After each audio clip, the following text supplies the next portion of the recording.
What are the benefits of Bhagavad Gita overview summary study? So one can understand the expanse of the Shastras, but one can deepen with service attitude. Then one can get clear of all the concepts. One can understand the links between the chapter, and this overview study is very beneficial for Bhagavad Gita study. It is to deepen our faith in holy name and in Krishna. It gives clarity of our Gaudiya philosophy. It will help us to distribute the books with conviction, and ultimately it will arise the surrender, the love. It will arouse the love unto Supreme Personality of Godhead, and we can achieve the mercy of Srila Prabhupada. Hare Krishna. Sanjaya, sitting right in Hastinapur with his mystic telepathy, was able to visualize what was happening on the battlefield of Kurukshetra. He describes to Dhritarashtra that Arjuna sees his own kinsmen standing against him in the battlefield of Kurukshetra, like nephews, fathers, grandfathers, uncles, sons, grandsons, relatives, teachers. Being overwhelmed, he gives 5 reasons to Krishna to not to fight. We should be compassionate, Krishna. What kind of happiness if we achieve, if we kill them? Sins will be awaiting. Family traditions will be lost if leaders are killed, and I am unable to take any decision. Thus ends first chapter observing the armies on the battlefield of Kurukshetra. Now Dhritarashtra becomes very happy that Arjuna is about to cancel the war. But in next chapter, Sanjay unveils how Krishna encourages Arjuna to do battle with a vigor. Arjuna accepts Lord Krishna as Guru, and Lord Krishna chastises him, giving knowledge that you and all this assembled soldier, they are not this body, but they are spirit soul. Therefore you should fight, Arjuna. Then Krishna gives knowledge about Sakam Karma, working with desires. If it is done, then one is virtuous. If not, then one is sinful. So on this platform also, you should be fighting. Otherwise, infamy will be awaiting, O Arjuna. So then Krishna gives knowledge about Nishkam Karma Yoga or Buddhi Yoga, working without any desire, without any attachments. With knowledge and renunciation, such yogi is very well equipoised. He is Stita Pragya. What are his qualities? He never becomes discouraged. He is never greedy. He is always equipoised in pains and pleasure. Thus ends second chapter, contents of Gita summarized. Now Krishna told Arjuna to stay away from abominable acts by Buddhi Yoga. Then Arjuna became confused and asked, is renunciation good or I should battle? Nishkama Karma Yoga, acting without any attachment, without any desires, is always better than renunciation. Arjuna was qualified for renunciation, but he was doing battle to set an example. Then Krishna explains how one can rise from Karmakant to Karma Yoga by gradual process, by performing sacrifices, always eating food offered for sacrifices, and act with renunciation and staying away from faithless. So Arjuna to Nishkama Karma Yoga to set an example and fight. So working for Sri Krishna is always liberating, otherwise it is very binding to this material world. So many previous great sages and kings perform in this way, like Janak Maharaj and Lord Krishna himself. So perform Nishkam Karma Yoga to set an example. So work according to your psychophysical nature, Arjuna. Don't imitate others. You are Kshatriya, you should fight. And on this path of yoga, there is a big enemy, that is lust.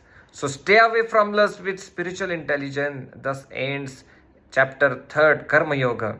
And next chapter, Krishna unveils how to win over lust with transcendental knowledge. Krishna explained great lineage of this transcendental knowledge to Arjuna.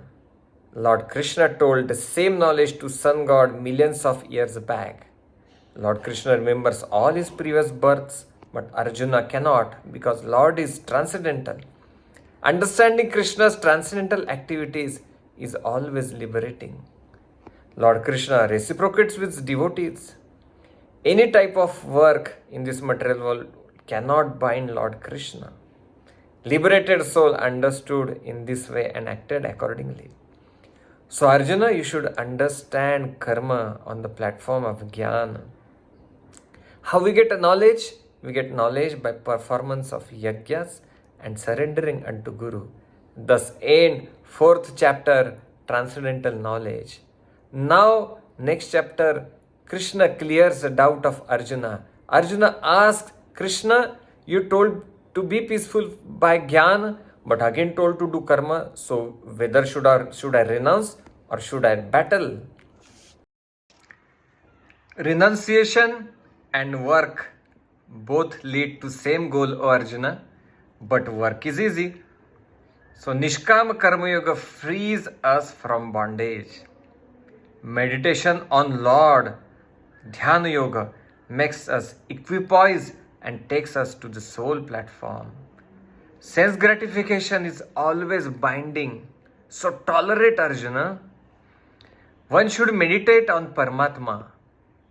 Both Ashtanga Yoga and Bhakti Yoga are liberating. And here ends 5th chapter, Karma Yoga, action in Krishna consciousness. And in next chapter, Krishna unveils the detailed explanation of Dhyana Yoga or Ashtanga Yoga. Those who are very neophyte on this path of Ashtanga Yoga are called as Yoga Rurukshu, O Arjuna, and those who are advanced are called as Yoga Ruda. So achieve Paramatma by Ashtanga Yoga, O Arjuna. You should make your mind stable and renounce the comforts. And what is journey of unsuccessful yogi? I give them birth in either aristocratic family or family of pious. So know for sure, Arjuna, Bhakti Yoga is topmost. Thus end 6th chapter, Dhyana Yoga. And next 6th chapter, Krishna unveils beautiful Bhakti Yoga in detail. So Bhagavad Gita, first 6th chapter are Karma Yoga. And middle 6th chapter is a Bhakti Yoga. And last 6th chapter are Jnana Yoga. So it is a jewel box with the exactly middle, the jewel Bhakti Yoga. Here, about this amazing knowledge about my material and spiritual energies of Arjuna. I am taste in water, I am light of the sun and moon, and I am heat in fire, and many, many more. So, 4 kind of people surrender unto me, and 4 kind of people, they do not surrender unto me. But those who are in between, they are demigod worshippers, and they ask for temporary boons, O Arjuna. And there is another category, they are impersonalist. They merge into the spiritual effulgence and then come down again to take birth in this material world. So person freed from sin engages in devotional service with full hearts. And here ends the 7th chapter, the knowledge of the Absolute. Now Arjuna asks question, what is Brahma, Adhyatma, Daiva, Yajna and Prayana Kale? And next chapter, Krishna unveils everything in detail, but especially Prayan Kale, what should be our consciousness during death. When one remembers Krishna during death, he achieves the spiritual kingdom and never comes back to this material world again. But Jnanis and Ashtanga Yogis, they have difficult path of light. And another category, the Karmis, they again return back to this material world. But my devotees, they happily leave this material world and achieve spiritual world with full of knowledge and eternity. Thus ends 8th chapter, attaining the Supreme. Now, next chapter, Krishna unveils to Arjuna how to become such unalloyed devotee who leaves this material world during death and never comes back to material world. The knowledge to become unalloyed devotee is the topmost and joyfully perform, and one can achieve pure devotion with it. But envious people reject this knowledge, Krishna creates the whole cosmos and destroys. But less intelligent people and jnanis, they have some difficult path. Bhakti Yoga is topmost, O Arjuna, and great soul engage in Bhakti Yoga with all their hearts. Krishna is always inclined towards devotees and accepts their offerings. Even dog eaters can do bhakti and make life perfect. Krishna forgives apparent mistakes of sincere devotees. Thus end the 9th chapter, the most confidential knowledge. So next chapter, Krishna unveils how to concentrate your mind more and more upon me. For that purpose, I will explain my opulences to you. Krishna is all pervading. Surrender unto him and get free from all sins. He is source of everything. He is merciful towards devotees and gives intelligence to them from within. Arjuna accepts Krishna's position. Arjuna requests Krishna to describe about his opulences. Lord Krishna explained there are many opulences, but I will explain few of them. I have pervaded in the whole cosmos, and all that is majestic, know for sure, it's just a spark of my opulences. Here ends the 10th chapter, the opulence of the Absolute. Now, Krishna explained, I am all pervading and base of the whole cosmos. Now, Arjuna asks, he requests Krishna to show me the all pervading form in next chapter, that is the universal form. Arjuna requests Krishna to show his all pervading universal form, and Krishna shows Arjuna the all pervading universal form. Arjuna sees everything in that mystic universal form, and it was very rare to see. Krishna explained, Arjuna, time I am devouring everyone, especially your enemies. Arjuna becomes fearful and offers wonderful prayers. He begs for forgiveness, for fraternity, and he requests to see the original form again. Lord Krishna again shows then 400 Narayan form and then 200 beautiful Shamsundar form. Here ends the 11th chapter, the universal form. In next chapter, Lord Krishna unveils the beautiful Bhakti Yoga, and in next chapter, Lord Krishna answers Arjuna's very important question, who is best, personalist or impersonalist? Know for sure, Arjuna, Bhakti Yoga is the topmost. Lord Krishna then explains the difference between personalist and impersonalist. Impersonalist path is very, very difficult and very troublesome. Then Krishna explains the steps of devotional service, Bhakti Yoga, to achieve him. Krishna then explains various beautiful qualities of such a Bhakti Yogi, like he is non-envious, he is friendly to all, he is kind, he is self-controlled, he is determined. Thus ends 12th chapter, Bhakti Yoga, devotional service. Now, next 6th chapter, Krishna explains a beautiful Jnana Yoga, the knowledge which is beneficial to perform devotional service or Bhakti Yoga. Arjuna asked, what is field? What is knower of field? What are 20 items of knowledge? What is material nature and what is Purusha? Krishna explains everything in detail. Krishna explains about body and spirit soul. Krishna explains about 20 items of knowledge like humility, pridelessness, non-violence, tolerance, and many more. Real practitioners have knowledge about soul and spirit soul. Thus ends the 13th chapter, nature, enjoyer, and the consciousness. Now, living entity becomes deluded and takes birth again and again in this material world. So next chapter, Krishna unveils in the material modes of nature, 3 modes, living entity gets entrapped and they bind the jiva, the living entity, and then Krishna explains how to become free from it.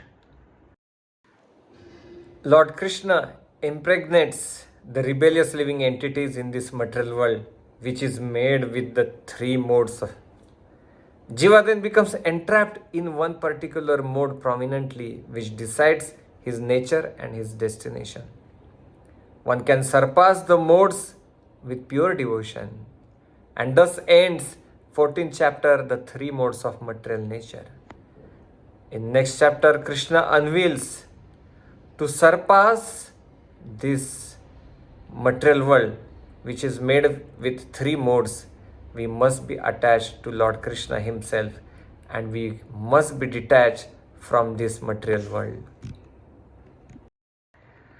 This world is upside down banyan tree, O Arjuna, and it is perverted reflection of the spiritual world. Cut down this tree with knowledge and renunciation and surrender unto me. Jiva, although being spiritual, becomes deluded with his mind and senses and wanders in this material world. Lord Krishna is maintainer of everyone and above fallible and infallible. One who knows this fact becomes realized and perfect. Thus ends 15th chapter, the Yoga of the Supreme Person. Now, next chapter, Krishna unveils this material world tree. What are the good and bad fruits of this tree? Good fruits of the tree, 26 godly qualities like fearlessness, purity, charity, and etc. And bad fruits, the demoniac qualities, because of which one goes to hell and attains the animal birth. So become elevated by accepting spirituality, else you will be degraded by rejecting it, O Arjuna. Thus ends 16th chapter, the divine and demoniac nature. One who rejects this knowledge will neither attain liberation in this life nor in the next. Next chapter, Krishna unveils to Arjuna what are faithful people and what are the faith which are apart from the scriptures. Arjuna asks Krishna that explains such a faith which is somewhere but not according to scripture. Krishna explains faith as per three modes. People in goodness having different faith, in passion they are having different faith, and in ignorance they are having different faith. Food, sacrifices, penances, charity, they are as per the modes. Then Krishna explains, Om Tat Sat is the ultimate truth and is the perfect way of life. Thus ends 17th chapter, the divisions of faith. Now, Krishna again summarizes Bhakti Yoga in detail. And next chapter, Krishna unveils, explains that surrender unto him is the ultimate goal. Krishna explains about renunciation. As per the modes of material nature, one renounces the thing. Any activities that are having five causes: body, doer, senses, the act itself, and the super soul. The three modes of material nature, they affect knowledge, work, doer, intelligence, determination, and happiness. Occupational duties as per psychophysical nature purify the sadhaka. So you are a Kshatriya, fight Arjuna. Soul platform is success of renunciation. So you should surrender unto me. I will relieve you from all kinds of sins. Preacher of Bhagavad Gita is very, very dear to me. So Arjuna explains, all my illusion is now destroyed. I have regained my consciousness, my intelligence, my doubts are gone. I will follow what you say. Sanjay explains, my hairs are standing on end. I am feeling tremendous happiness while explaining this knowledge to you, Dhritarashtra. Wherever there is Lord of all mystics, Sri Krishna, and wherever there is bowman Arjuna, victory is for sure. Hare Krishna, Krishna Krishna, Hare Hare, Hare Ram, Ram Ram, Hare Hare. Shri Prabhupada ki jai, Vartaman Acharya Vrinda ki jai, Guru Gauranga ki jai, Nitai Gaur Premanande, Hari Hari Bol.